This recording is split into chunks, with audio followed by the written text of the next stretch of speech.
Hi, Merry Christmas, Happy Holidays to everybody. I want to do a video on the story of Pinocchio.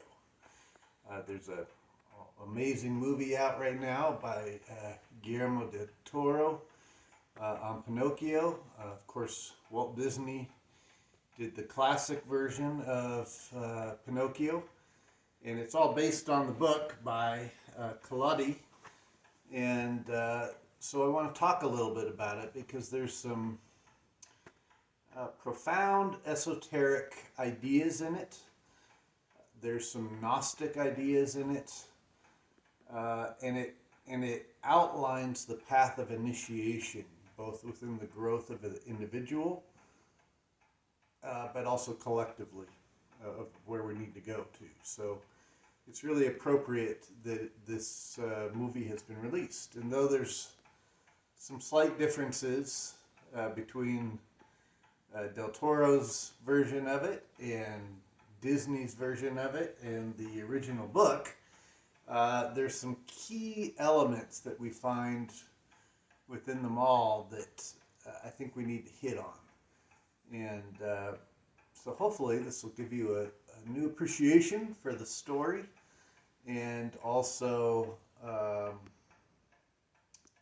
it'll personally relate to your own journey. The first thing we should point out is that Collodi, who wrote the story, he was a Freemason. He was a very famous Freemason. And so Masonic ideas and tradition were something that had influenced him in the writing of the story. And it may not seem as apparent at first, but it's definitely there. And the other thing we need to look at is that the name Pinocchio itself just means pine cone. It means little pine cone is what it means. And we need to ask, what is the little pine cone? And of course, within the esoteric tradition, both in the Eastern and Western traditions, the pine cone was a symbol for the pineal gland, which is found within the center of the head. It's also sometimes referred to as the third eye or the nazar, because it has rods in it like an eye, and this particular gland, it is like a radio receiver. It has little crystals in it that picks up on its environment, and based on how it's attuning with the environment, it then releases chemical messengers, primarily in the form of melatonin, which is the chemical messenger for serotonin, which controls all the other glands of the body. There's also DMT within it, which is sometimes called the God molecule, or it's the hormone that affects how we dream. It gets highly activated at the time of death to help with our transition. But even beyond that, it's also a chemical messenger for melanin, which affects skin pigment, and of course melatonin itself affects our sleep cycles. And when we close our eyes, if we remain in meditation, for example, that pineal gland does the work, and it releases the melatonin, which comes from the Greek words melos tosos, which means night worker, basically. And so whether you're meditating or you're sleeping, this melatonin is released, and it's also one of the body's best antioxidants, which of course keeps you from getting cancer, and also helps keep the body from aging. So there's lots of things going on there with the pineal gland, and it really, in the New Testament, where it says, "If thine eye be single, thy whole body will be filled with light." It's referring to this singular eye. It's referring to this pineal gland, also known as the nazar, from which, of course, we get the word Nazarene from. There was not a town of Nazareth during the time of Jesus. It was a territory of Nazareans who, in fact, received this name for the nazar, the brow, which was at the area of this third eye. It's also called the Anya chakra in the Eastern traditions. So this is really the root of the pine cone symbolism found associated with Pinocchio, with Pinocchio just meaning little pine cone. So it's the story of how this awakens and what processes we have to go through to help it wake up. Now, Pinocchio, according to the story, of course, he's carved by Geppetto, and he's a puppet, and he through this magic of the blue fairy, he's brought back to, he's given some form of life. And here we need to ask ourselves also, who's the blue fairy? Well, one of the places, or the blue angel, is sometimes depicted as well, the blue angel. Well, there is a blue angel within the classical esoteric tradition, and this blue angel is, of course, the angel that arrives in the works of The Chemical Wedding of Christian Rosenkreutz, written by Johann Valentina Andrea. In this story, Christian Rosenkreutz is getting ready to go to bed at night, and he hears a loud trumpet, and there's like an earthquake, and he freaks out, he hides under his bed, and then he hears this knock at the door, and he goes to open the door, and standing there is this angel who's said to be wearing a blue dress with gold stars on it. So this is the blue angel, right? This is, and of course, this blue angel is what gives Christian Rosenkreutz the invitation to go on this adventure to this chemical wedding, where he learns the alchemical processes, and he completes his soul, and attains this new state of being, eventually becoming a Knight of the Golden Stone.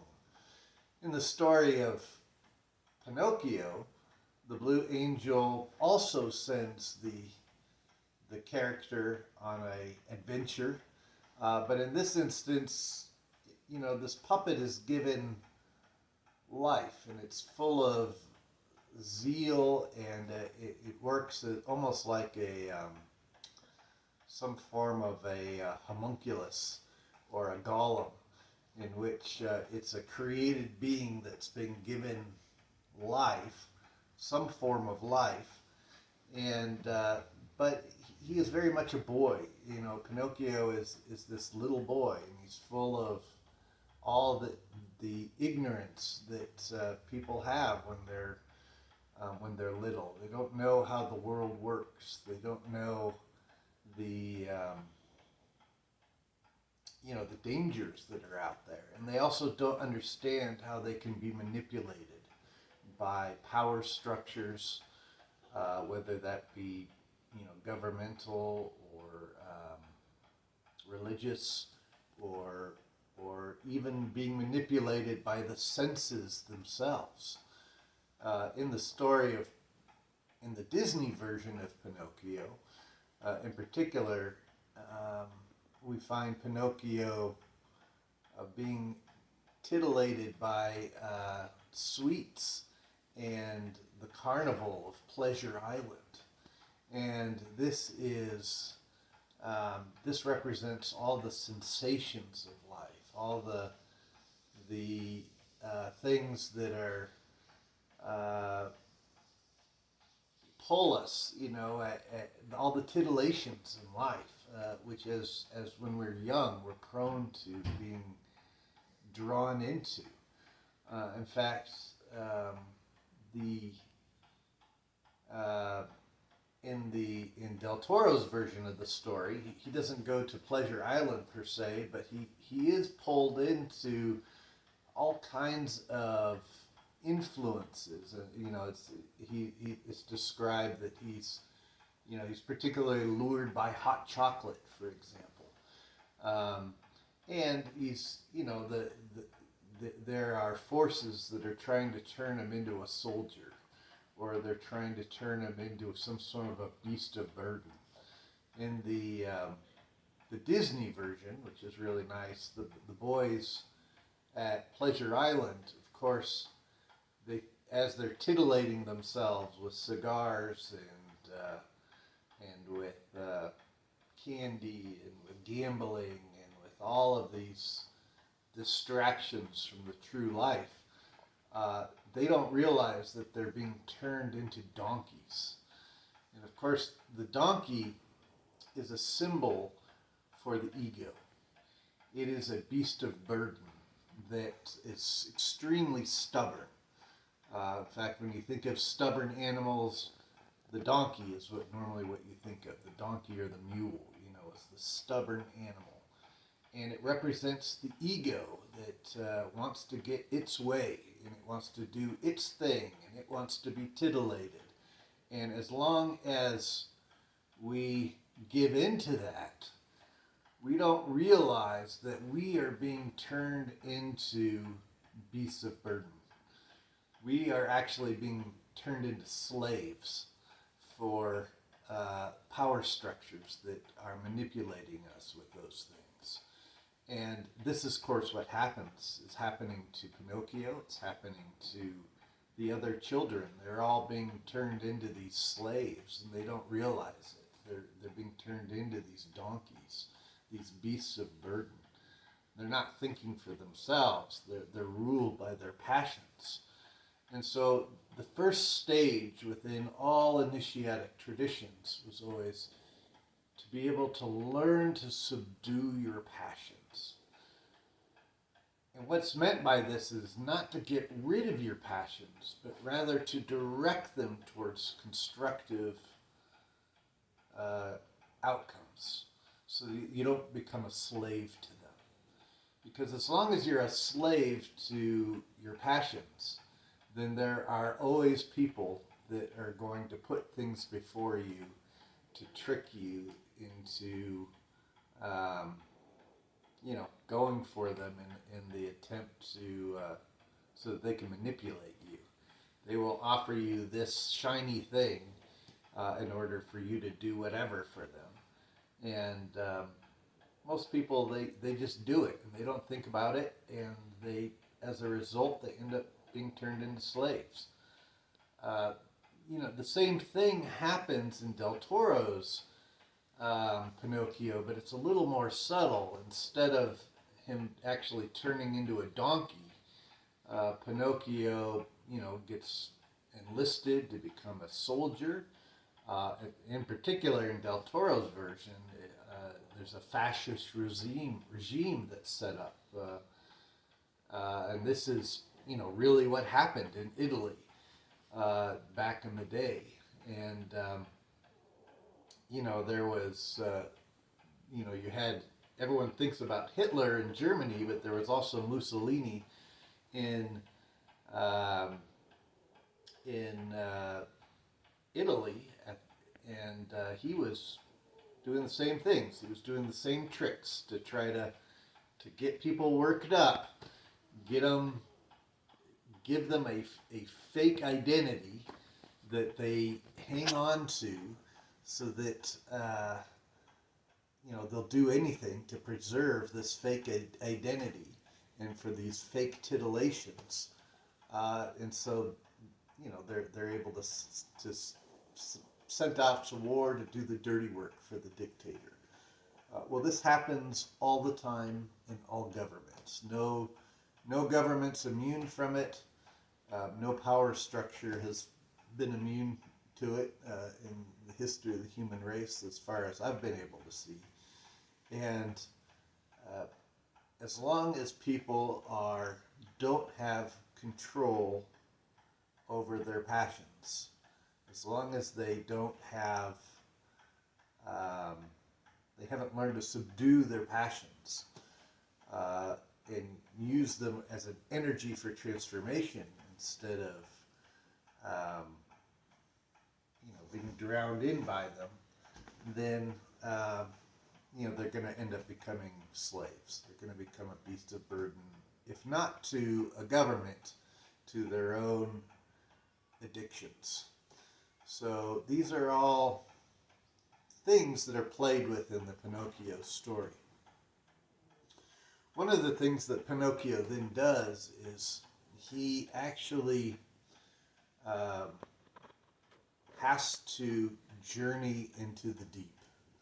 And in the Initiatic tradition, this was always represented by some sort of a baptism or a lustration by water. Water represented the emotions, it represented the passions. And in fact, in esoteric tradition, in Gnostic tradition, in the symbolism of the Bible, for example, and other religious texts, the idea of being able to walk on water represented the ability to stabilize your emotions so that you could lift yourself up to accomplish greater things. Of course, Pinocchio hasn't learned to do this, and so he drowns in the water. And but he doesn't, because he's a wooden boy. He doesn't drown completely. I mean, he's put in this position where he needs to stand for something bigger than himself, and he realizes that Geppetto is, loved him and had brought him into this world and was his parent, and that he had a responsibility to try to find Geppetto and the cricket, which of course represents his conscience, in an effort to get out of the mess that he's gotten himself into and to help save them. In the story of Pinocchio, of course, Geppetto's been swallowed by a whale, sometimes referred to as monstro. And in the Torah, of course, there are echoes of this in the story of Jonah, in which Jonah is swallowed by a whale, and he learns many mysteries there, and then he comes out renewed, and he teaches people. He becomes a kind of a savior for his people at that point. Well, it's a similar story with Pinocchio. He has to venture into the deep. He has to be swallowed by the whale. And somewhere along the line, in all the stories of Pinocchio, Pinocchio also has to come to realize the importance of what's keeping him in there is, the water is keeping him in there, but there is a way through the breath to try to escape the whale. And this breath, within the esoteric and the symbolic tradition, represented the study of the mind, things of the mind, and the higher learning, and the study of not just memorizing facts for the sakes of memorizing facts, but rather recognizing how by studying enough of the world you begin to see how there is a greater consciousness behind reality itself. itself. And that this is the first step towards gnosis, or towards waking up. And of course, the symbol for gnosis traditionally was fire, the light. And this is the next stage that Pinocchio has to do. He has to literally make a fire in the belly of the whale to get out of the whale itself. And when he does this, Pinocchio saves Geppetto. He risks his own life to save Geppetto and to save the cricket.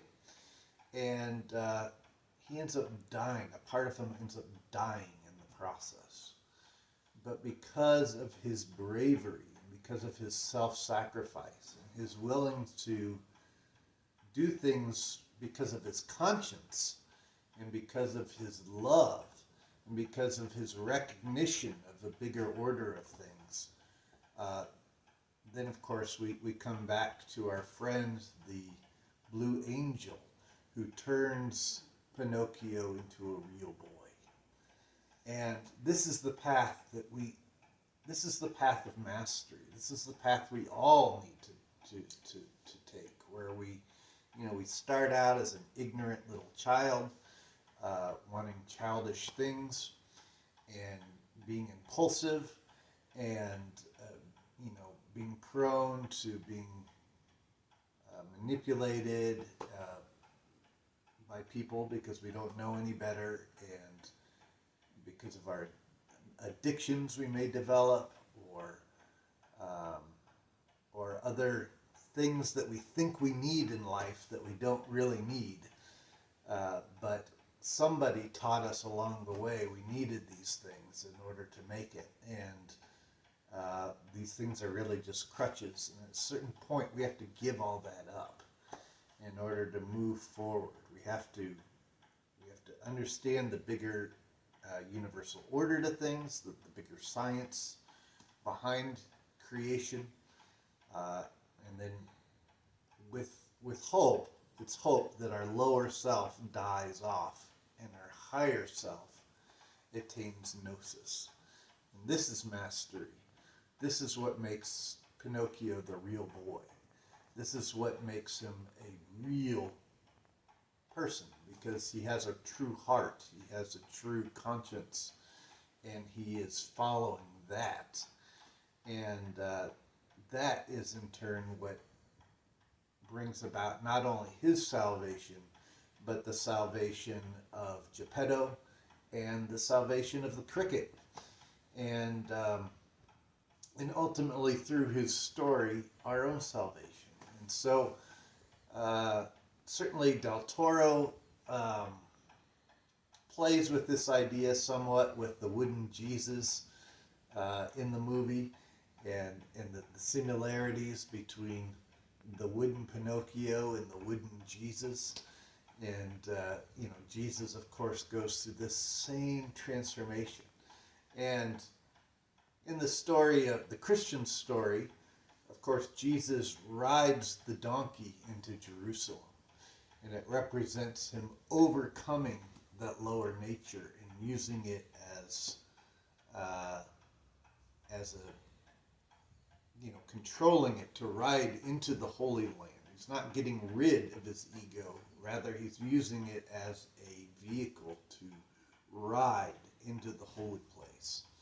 And of course, Pinocchio does the same thing. I mean, he ends up overcoming his lower nature and his donkey mule nature, and he ends up ultimately becoming a real boy. But he has to go through this symbolic death and awakening. Within the Christian tradition, the word that is usually translated as resurrection comes from the Greek word anastasis. And the word anastasis is the opposite of stasis. So stasis means to sleep. Anastasis means to wake up. So it means to wake up from sleep. And while this sometimes gets interpreted as,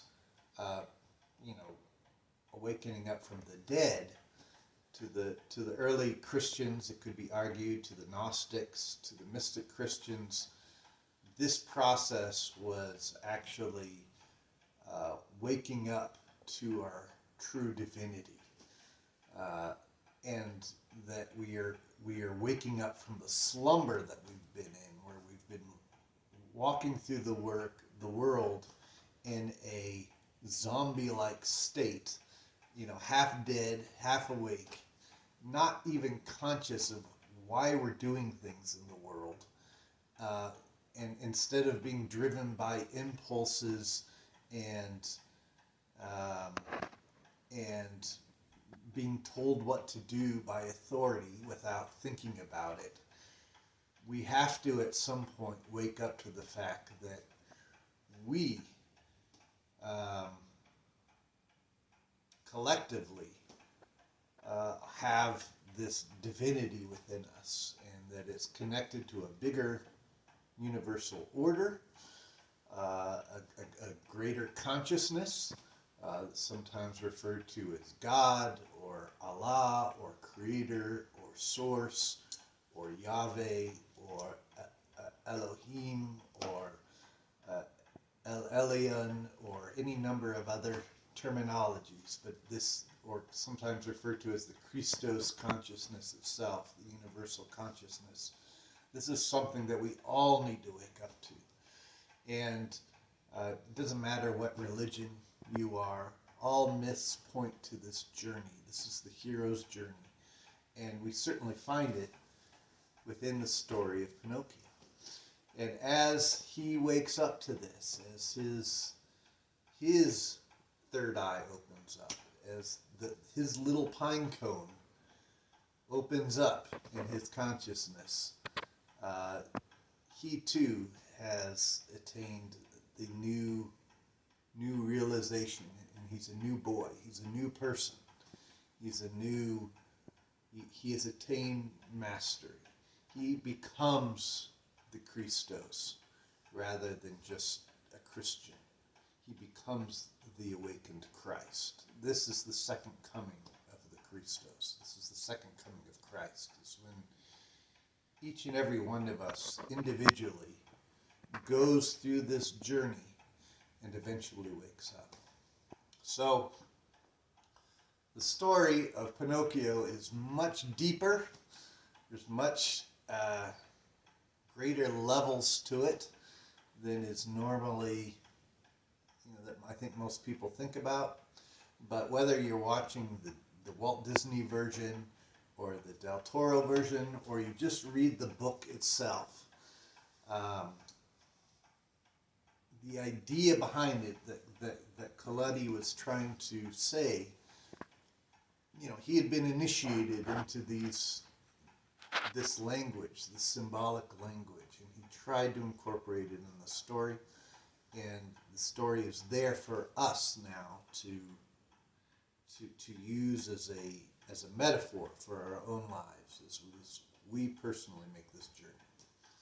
So with that, I hope you have happy holidays, and that this is the time of the birth, the preservation, and the perpetuation of the light in the world, as we're going into this winter solstice. It's the darkest time of the year, but out of this grows the light.